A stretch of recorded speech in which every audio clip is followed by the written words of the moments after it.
Alright everybody, so now that we have everything connected, we are almost ready to jump into our Google Meet. But before we do, I want to talk a little bit about some of the sound settings. So we're going to sneak over into System Preferences down here. And of course, if you don't have this down on your dock, you can always get to it by going to the Apple logo and going to System Preferences. And since we're dealing with sound, we're going to go over to the Sound section right here. And you're going to notice that we have input and output.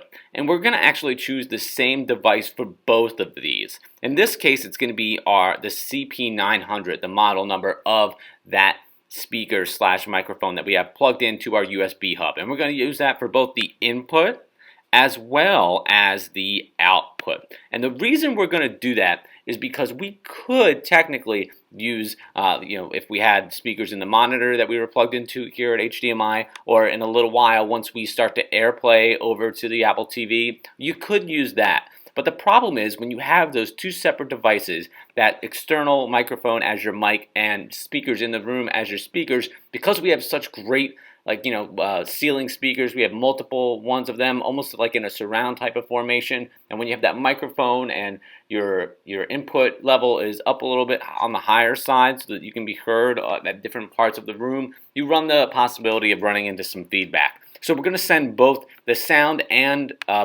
from the microphone and the sound from whoever's on the other end of that Meet right through that speaker. And it actually sounds pretty good. And of course that speaker is wireless, or can be used wireless, and has a pretty long cord, so we can move it around as needed. So once we have that all set, we're going to come over here and we're going to hit Join with Google Meet. Once it opens up, you're going to notice that we have a few choices to make here. It already sees my camera that I'm connected, and I have this nice wide view of the classroom. But if for some reason it didn't show this, I'm going to show you how we can make that adjustment. Right over here with these three dots, we're going to go ahead and click on where it says More Options. And then we're going to go into Settings.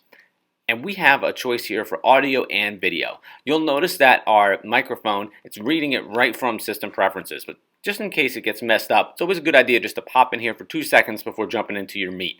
And we're using the CP900, that external mic, as both our mic and our speakers. And if we sneak over to the video, we're using this UVC30 camera. Really the only other camera we have connected, because the other one is the FaceTime camera that's built into the display. So we just want to make sure that's connected, and then we can go ahead and hit Done.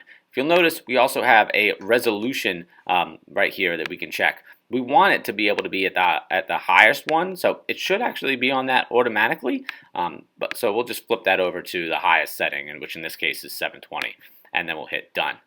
So at this point, we're already using one extra display, being the external display. And in the next video, I'm going to talk about how you can rope in your smartboard and or projector slash Apple TV into the setup so you can make use of your new external display, your computer's display, and your projector slash smartboard all together.